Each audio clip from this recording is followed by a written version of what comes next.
अस्सलाम वालेकुम दोस्तों, मैं हूं तनवीर अब्बास और आप देख रहे हैं मेरा YouTube channel WSL consultant.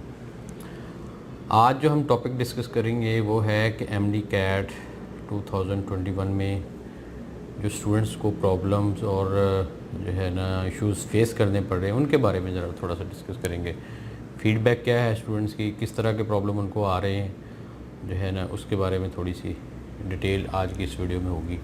Video आखिर देखिएगा। तो जो लोग एमडी कैट अटैम्प्ट करने जा रहे हैं अभी, जिनका होना है, तो उनके लिए ये काफ़ी जो है ना फ़ायदेमंद वीडियो हो सकती है। और जिन दोस्तों ने अभी तक हमारा चैनल सब्सक्राइब नहीं किया, उस चैनल भी सब्सक्राइब कर सकते हैं। और अगर वो UK, USA, कनाडा MBBS के लिए या दूसरे किसी भी जो है सब्जेक्ट्स में ने कोर्स में अप्लाई करना चाहते हैं, उसके लिए भी रब्ता कर सकते हैं। तो हम उनको फ्री असेसमेंट देंगे और मुकम्मल गाइड करेंगे कि वो किस तरह से जो है ना अपना प्रोसेस कर सकते हैं। अब आते हैं टॉपिक की तरफ कि एमडी कैट में किस तरह के प्रॉब्लम जो है ना स्टूडेंट्स को फेस करने पड़ रहे हैं और क्या क्या वो इश्यूज़ हैं और किस तरह से वो इनको मैनेज कर सकते हैं। ये सारी डिटेल जो है ना आज की इस वीडियो में होगी।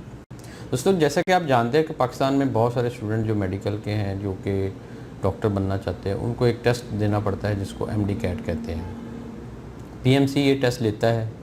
इस दफ़ा ये हुआ है कि PMC ने ये टेस्ट ऑनलाइन लेने का जो है वो प्लान किया है और वो ये 30 अगस्त से लेकर 30 सितंबर तक जो है ये टेस्ट हो रहा है। इसके दौरान ये सब टेस्ट हो रहे हैं, डिफरेंट जगह पे डिफरेंट डेट्स के साथ स्टूडेंट्स के ये टेस्ट लिए जा रहे हैं, ऑनलाइन लिया जा रहा है। जो स्टूडेंट्स जो है ऑनलाइन टेस्ट दे रहे हैं उनको ये थोड़ा सा प्रॉब्लम आ रहा है, डिफरेंट तरह के उनको इश्यूज़ आ रहे हैं, टेस्ट देने के दौरान भी आ रहे हैं, रिज़ल्ट से भी उनको जो है ना वो खुश नहीं है और उनको उतनी समझ आ रही कि किस तरह से इसको मैनेज करें। तो सब मैं अब वो बताता हूँ कि कौन से कॉमन प्रॉब्लम हैं जो कि स्टूडेंट्स से हम डिस्कस करके हमें पता चले कि ये बड़े कॉमन से प्रॉब्लम हैं जो स्टूडेंट्स को फेस करने पड़ रहे हैं। सबसे ये बड़ा इशू इस वक्त ये आया हुआ है कि ये ऑनलाइन टेस्ट है और ऑनलाइन टेस्ट देकर स्टूडेंट्स को समझ नहीं आ रहा कि किस तरह से इस टेस्ट को कंडक्ट करना है, किस तरह से ये जो है ना वो बिल्कुल नया है, पहली दफ़ा हो रहा है, इसलिए काफ़ी सारी स्टूडेंट्स में कन्फ्यूजन है।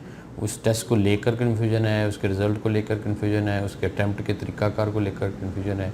तो इस तरह से इसका बड़ा प्रॉब्लम, तो बेसिक मेजर प्रॉब्लम तो यही है कि ये पहली दफ़ा होने जा रहा है, तो स्टूडेंट्स के बारे में थोड़े से कन्फ्यूज़ हैं, परेशान हैं और इससे सेटिस्फाइड नहीं है। अच्छा, अब आ जाते हैं कि स्टूडेंट्स को प्रॉब्लम ड्यूरिंग एग्ज़ाम किस तरह से फेस करने पड़ रहे हैं। पहला जो उनका इशू होता है कि स्किप क्वेश्चन है। तो PMC ने जो है वो कहा था कि जब आप अगर कोई क्वेश्चन का आंसर आपको नहीं आता तो आप उस क्वेश्चन को स्किप कर सकते हैं और बाद में जो है उसको आकर री अटैम्प्ट कर सकते हैं। लेकिन हो ऐसा रहा है कि जैसे स्टूडेंट स्किप कर देते हैं और उसको करते जो है स्किप करके आगे चले जाते हैं अगले क्वेश्चन के जवाब देकर, जब वो वापस आके स्किप क्वेश्चन को हल करते हैं और उसका जवाब देते हैं, तो वो स्किप क्वेश्चन है उसके मार्क्स जो है वो उनकी टोटल मार्क्स के अंदर काउंट नहीं हो रहे।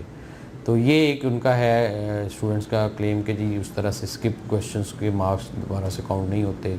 ये उनका एक बड़ा मेजर सा प्रॉब्लम है और इसकी वजह से उनका रिज़ल्ट जो है वो बड़ा लो हो जाता है। दूसरा जो उनका प्रॉब्लम है कि अगर PMC ने कहा था कि अगर आपने कोई क्वेश्चन अटैम्प्ट किया और उसका आंसर बाद में चेंज कर देते हैं तो वो जो बाद वाला आंसर है उसी को हम ठीक मानेंगे, पहले वाले आंसर को कंसिडर नहीं करेंगे।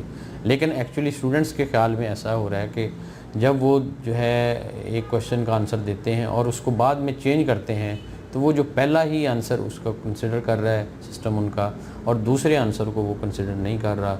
इस तरह से उनको जो है एक प्रॉब्लम ये आ रहा है कि वो आंसर चेंजिंग हो नहीं रहा। पहले ही जो एक दफ़ा आपने अटैम्प्ट किया, अगर बाद में उसको चेंज कर देंगे तो वो चेंज नहीं होगा, वो पहले वाले आंसर को ही आंसर मानेगा। तीसरा जो बड़ा कॉमन सा प्रॉब्लम है कि वो है कि वाईफाई का इशू होता है। टेस्ट सेंटर जो है वहाँ पर वाईफाई का इशू होता है। टेस्ट सेंटर में वाईफाई प्रॉपर नहीं आ रहा होता, किसी वक्त बंद हो जाता है, तो उस दौरान जितने भी क्वेश्चन सबमिट हो रहे हैं वो स्टूडेंट्स के बकौल वो सही तरह से सबमिट नहीं होते, उनके आंसर जो है वो टोटल में इंक्लूड नहीं होते। तो इस तरह से स्टूडेंट्स के मार्क्स अच्छे नहीं आ रहे और उनके फेल होने के चांसेस बढ़ रहे हैं। ये जो 3 सारे कॉमन से पॉइंट्स हैं जिनकी वजह से स्टूडेंट्स जो है बड़े परेशान हैं कि उनका ये टेस्ट जो है वो सही तरह से नहीं हो रहा। अगर हम सबको सम अप करें तो 3 चीज़ें बनती हैं कि स्किप क्वेश्चन का मसला है, उनको आंसर के चेंज करने से प्रॉब्लम आ रहा है और इसके अलावा टेस्ट के वाईफाई टेस्ट सेंटर का जो वाईफाई है उसका प्रॉब्लम उनकी आ रहा है और उस वजह से वो जो है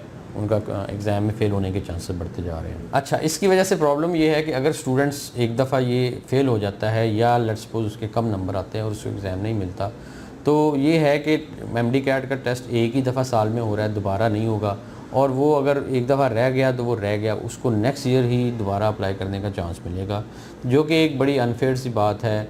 और अगर बंदे का किसी तरीके से उसके साथ ये मिसहैप हो गया वाईफाई की वजह से या स्किप क्वेश्चंस की वजह से या आंसर चेंजिंग की वजह से, उसका रिज़ल्ट बुरा हो गया तो वो बुरा हो गया, उस साल ही उसको इंतज़ार करना पड़ेगा। एक साल बाद वो दोबारा अप्लाई कर सकता है, उसके बाद वो नहीं अप्लाई कर सकता। तो ये एक बड़ी ही अनफेयर सिचुएशन है जिसमें जो स्टूडेंट्स इस वक्त मुब्तला हैं, और इसके ऊपर पीएमसी को चाहिए कि कोई ना कोई इसका सलूशन निकाल ले। अब मैं बताता हूँ कि पीएमसी इसके ऊपर क्या कह रहा है। जब स्टूडेंट ने ये सारे क्वेश्चन रेज़ किए तो पीएमसी ने अपने ट्विटर के अकाउंट पर एक जो है इसकी जस्टिफिकेशन दी है। पीएमसी के मुताबिक सिस्टम जो है क्वेश्चन को आपको रीअटेम्प्ट करने की इजाज़त देता है और परमिशन भी देता है। आपके आंसर जो है वो चेंज करने के बाद जो फाइनल सबमिट होंगे वही आंसर उनके बकौल जो है ना वो आपके आंसर होंगे। अगर इंटरनेट का इशू किसी टेस्ट सेंटर में आ जाता है तो उनके मुताबिक उसका कोई इफ़ेक्ट नहीं होता। वो सिर्फ ये है कि जब आप फाइनल सबमिशन करेंगे तभी जो आपके क्वेश्चन जो आपने अटैम्प्ट किया हुआ है उसी के ऊपर होगा, तब आपकी सबमिशन तभी होगी जब वाईफाई अवेलेबल होगा। तो वो उनका ये है कि अगर दौरान वाईफाई कहीं किसी वक्त इंटरप्ट करता है, बंद होता है, उससे कोई आपके टेस्ट के ऊपर इफेक्ट नहीं पड़ेगा, बल्कि आपका जो overall at the end submission है उस वक्त अगर आपका वाईफाई चल रहा है तो वही जो आपने आंसर जो है अटैम्प्ट किए हुए हैं वही आपके फाइनल आंसर कंसिडर किए जाएंगे। ये सब बातों को लेकर उनका पीएमसी का वर्जन और स्टूडेंट्स का वर्जन सुनकर ये है, मेरी सजेशन यही है कि आप हिम्मत ना हारें, अच्छे तरीके से टेस्ट दें, जिसका टेस्ट हो रहा है अच्छे तरीके से दें, परेशान ना हों।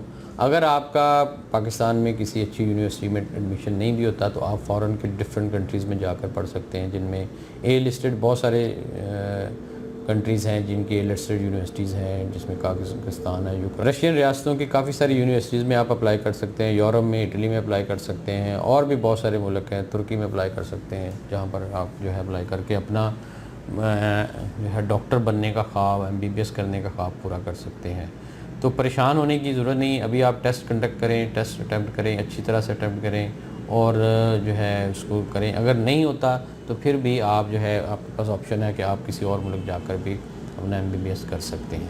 अगर आप किसी और मुल्क में इंटरेस्टेड हैं, उसके लिए पूछना चाहते हैं कि कहाँ पर ऑप्शन आपके लिए निकल सकते हैं, तो उसके लिए आप हमसे रब्ता कर सकते हैं। हमारे दिए हुए नंबरों पर रब्ता करें, हम आपको पूरी तरह से गाइड करेंगे और आपको बेस्ट ऑप्शन देंगे उसके लिए कि आप कहाँ पर जाकर पढ़ सकते हैं। उम्मीद करता हूँ आपको वीडियो पसंद आई होगी। अगर आपको पसंद आई इसको लाइक और शेयर कर दें। मज़ीद वीडियोज़ के लिए आप हमारा चैनल भी सब्सक्राइब कर सकते हैं। इसके साथ ही इजाज़त चाहता हूँ। अल्लाह हाफ़िज़।